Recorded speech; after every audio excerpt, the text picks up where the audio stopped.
In case any of you are new here, if my brain becomes too clogged with a particular talking point about Netflix's Bridgerton, I make a video about that. Hi, I'm LadyJenevia, and on my channel I like to talk about entertainment media. I've talked about the topic of Bridgerton spin-offs before, but considering that we are back in the deepest caverns of talking about anything and everything related to that universe as we count down to the premiere of season 3, my brain has started to get cluttered with various tidbits related to the idea of potential Bridgerton spin-offs. Therefore, I thought we would go through the topic again, give an updated look at potential spin-off ideas, formats, a couple of pros and cons. Don't worry, as I'm sure you can tell by the runtime, this isn't some overly long-winded thesis compared to some of the other videos I've made about the show. I just want this out of my brain so I can focus on other video projects I'm developing, not all of which are about the Bridgerton universe, but we are mostly predominantly going to stay in the world of romantic fiction. Bridgerton, James Cameron,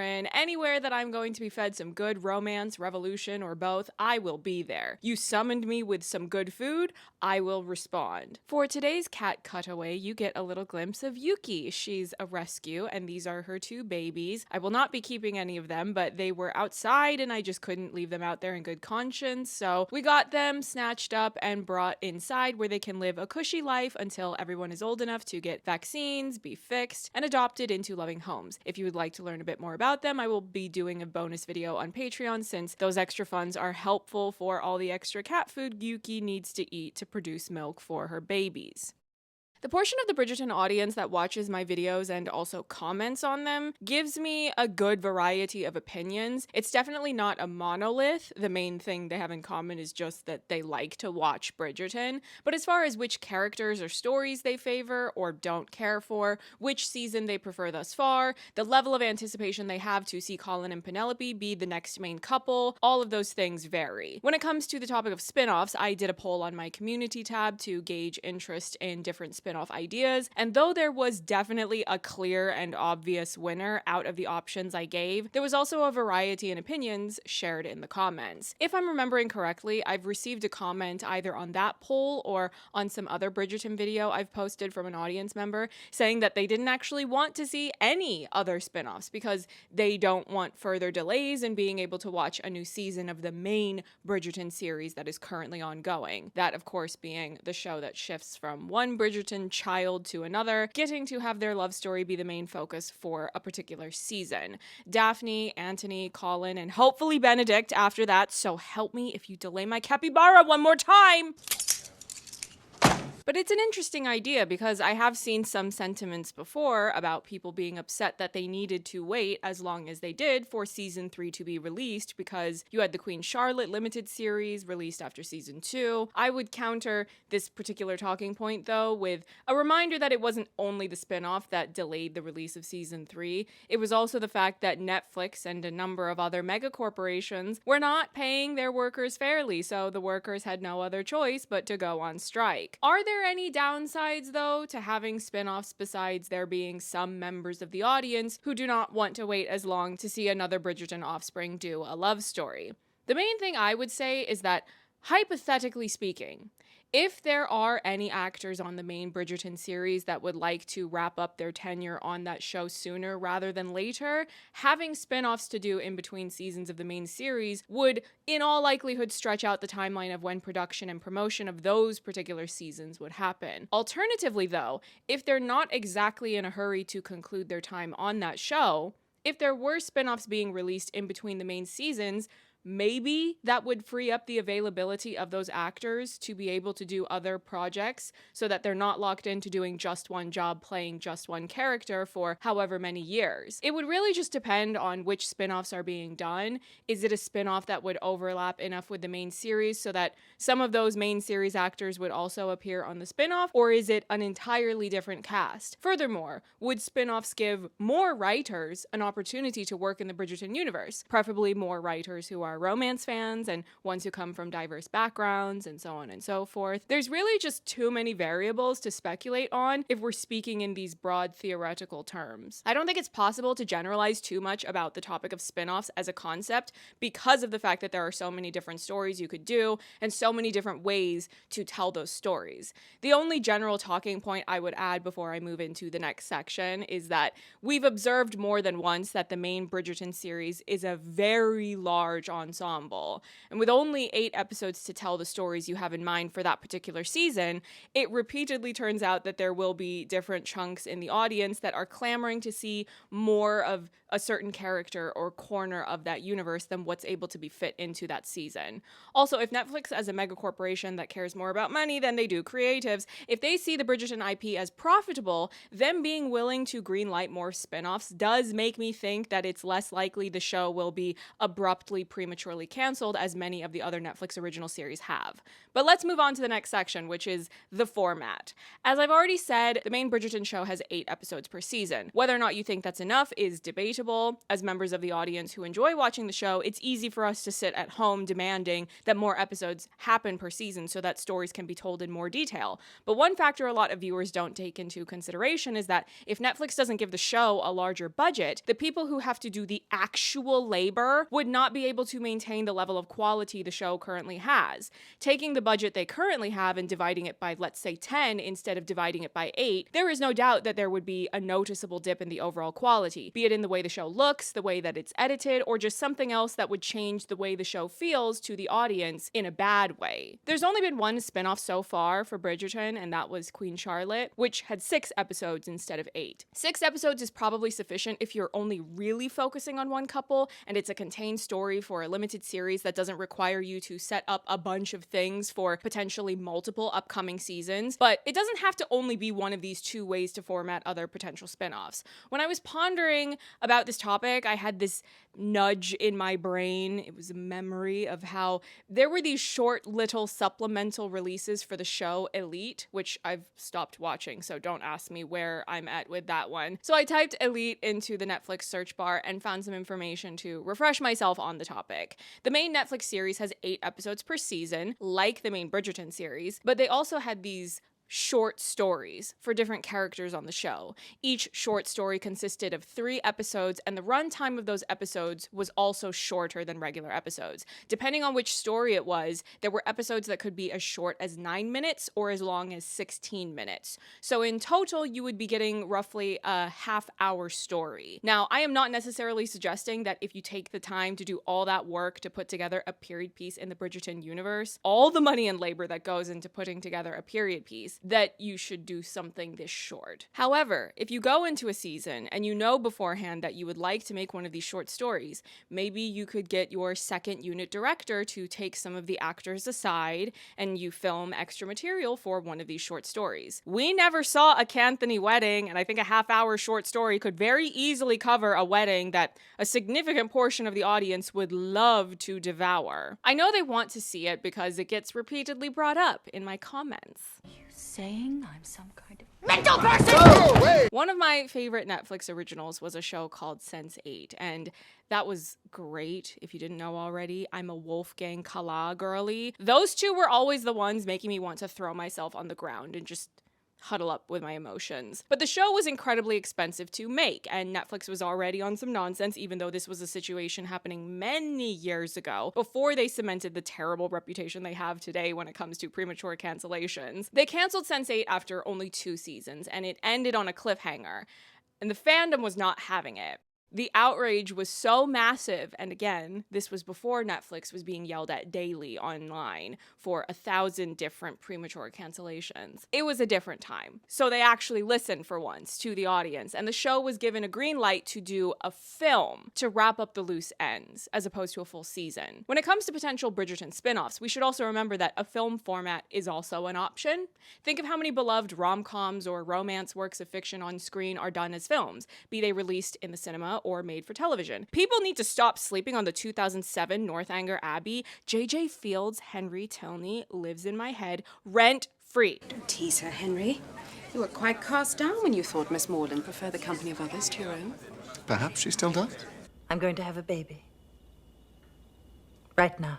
So, a roughly 2-hour film. I would say that that's an option. If you're going on an episodic basis, I think that determining the best model would really depend on the story in question. Which talent do you need for the show? As in, do you need any actors who are on the main Bridgerton series, or is there no overlap whatsoever, so you don't need to think about coordinating availability and scheduling across different productions? The other less fun part, but nonetheless an essential part of the conversation, as always, is what is your production budget? You don't want to do too many episodes if doing so would mean diluting the level of quality and production value because of you pushing yourself to stretch a budget too thin. I don't have any real preference for any one format for spin-offs. I try to keep a very broad, open mind beforehand. I just want what I watch to be done well so that I can enjoy what I've put time into covering ahead of its release. I did not enjoy Queen Charlotte. It just wasn't my vibe, but that doesn't mean that I'm closed off to the idea of other Bridgerton spin-offs. Now, I'm a Benedict girly, and I had some thoughts and some feelings when they said his season would be delayed,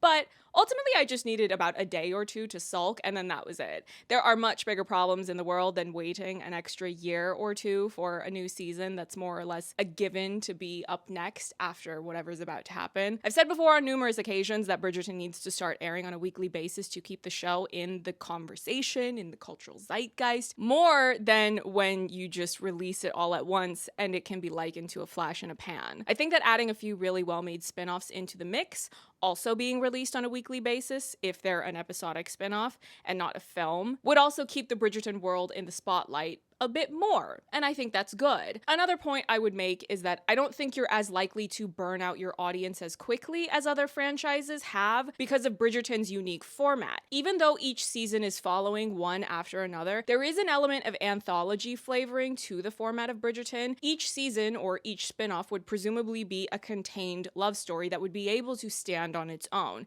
Yes, you might have more context and nuance if you're watching all of the shows or seasons, but you don't necessarily have to watch them to understand the main love story being told in that season. There are other mega franchises that are currently collapsing for a lot of reasons, but I would argue that one of the reasons is that you are bombarding the audience with so many things and expecting them to watch each and every product your corporate factory churns out, and then if they try to see a new thing without also having watched the 57 things you released before that, you're not going to know what's going on. Bridgerton shouldn't have that problem to that degree. For the most part, each season and potentially each spin-off can still translate well to a more casual viewer browsing the platform and starting that specific story without watching everything else from the Bridgerton world that's already been released on Netflix. But of course, the final talking point is a quick little peruse of potential spin-off options, and I'm not listing these in any particular order.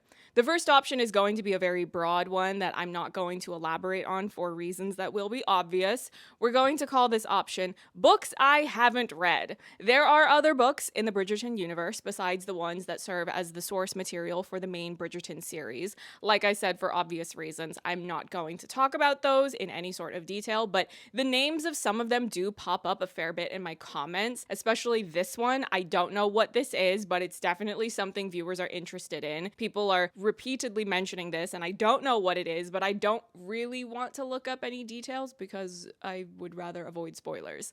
The next spinoff I'm going to mention is probably one of the more unlikely ideas, but we're indulging in all of our fantasies here. The fantasies of all the good characters getting their own shows. So, a prequel where we see Will and Alice Mondrich fall in love. How do they get together?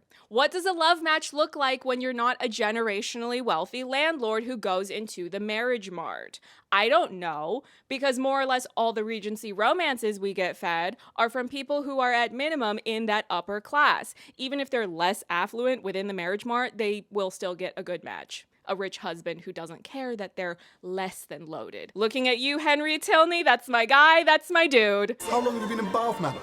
Not long at all, sir. Were you never here before? Never, sir. Indeed. Lord have mercy. Maybe that's why I'm a Benedict girly. Maybe J.J. Fields' Henry Tilney laid the groundwork for me to inevitably become a Benedict girly. Well, you know, to be fertile.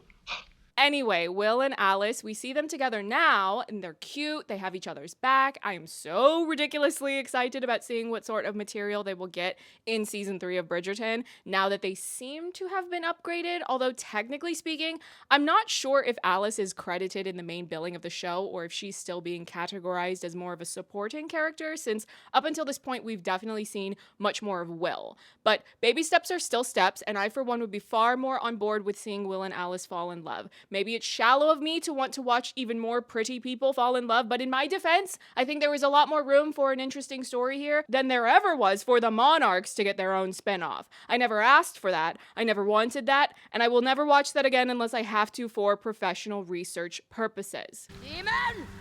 I will kill you as many times as I have to. If they don't completely botch Will and Alice's material in season 3, I hope more fans can get a hype train going for them, so that even if it's just a film as opposed to a multi-episode story spanning several hours, I would be more than happy to watch a 2-hour film showing me how Will and Alice fell in love. I would watch that. I will say that on the record. The next spinoff on my list is a Lady Danbury prequel romance.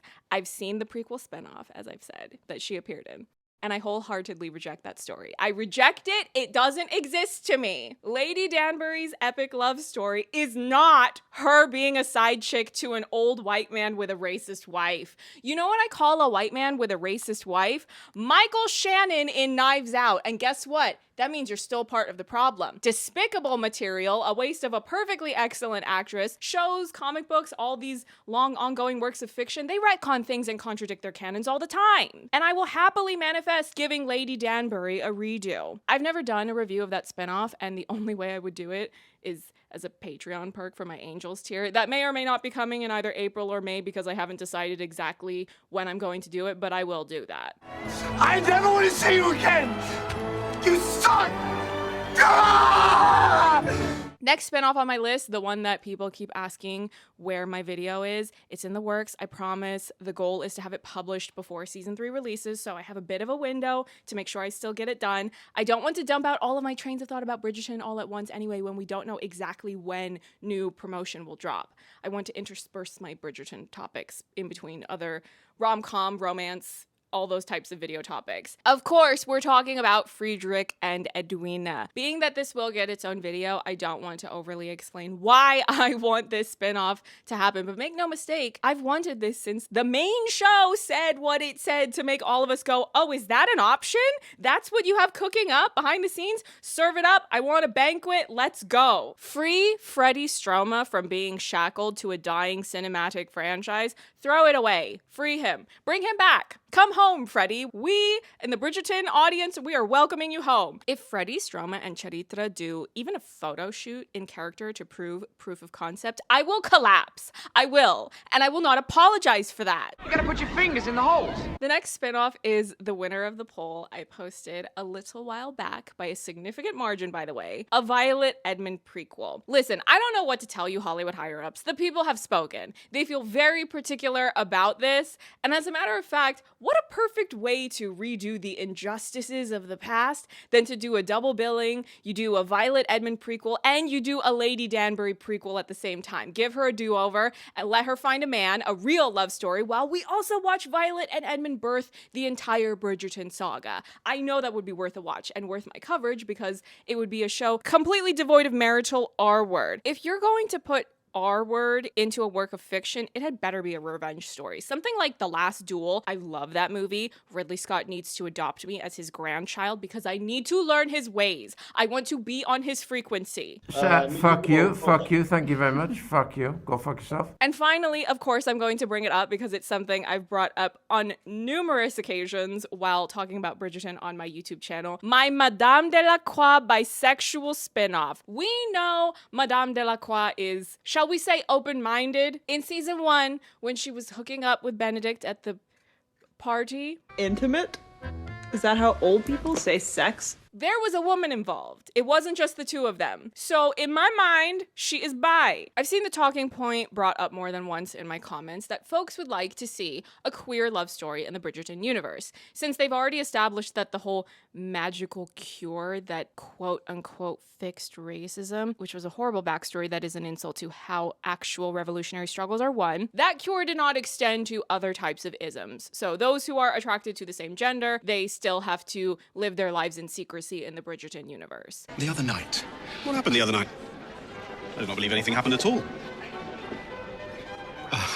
Another logistical issue that would seemingly arise when you're operating with the premise that the show has established with this marriage mart thing, the economic reasons don't translate as well if you have women financially dependent on marrying a man to just survive and exist. It doesn't exactly leave as much room for a woman to fall in love with another woman. Unless we have a woman who runs a business. She's a modiste. She's got her dress shop. She's making money. And she's also what? Unmarried. So to me, that sounds like she's in a perfect position to meet a very nice woman. I don't know what this woman's occupation would be, but of course she needs to also work for a living, because I refuse for this to be some sort of situation of Madame Delacroix indulging the whims of a bored landlord lady. Landlady. Is landlord gender neutral in the Regency setting if women aren't allowed to run the finances? Anyway, let her work for a living too. What other businesses would make sense for a woman to run back then? I don't know, but I'm sure plenty of you watching this are clever enough to throw some good ideas into the comments, and I can daydream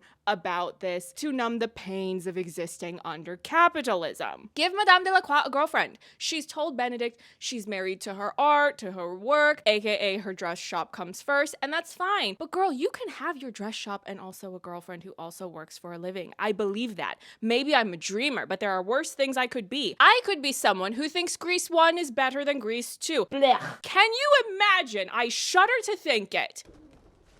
No! No! What are your thoughts on Bridgerton spin-offs? Let me know which ones you'd like to see, and also how you feel about the universe potentially branching out into other formats besides the models we've seen thus far of 8 or 6 episodes. Northanger Abbey 2007 was just under an hour and a half, and they fully snapped. You could tell the budget was tiny, but they made it work. There are options. We don't need to limit ourselves to presume things should only be done a certain way. Is it more or less expensive to do something as a series or as a film? It probably depends on the story. How many characters do you need in that story? Like, comment, subscribe, and put good energy out into the universe that Netflix will feel charitable enough to include me on their lists for whatever is happening with Bridgerton Season 3. I still don't know if I will be getting any screeners, let alone be included on a junket, so I'm just sitting and waiting around the exact same way that you are. Me having this YouTube channel does not change any of that. See you in the next one. Bye.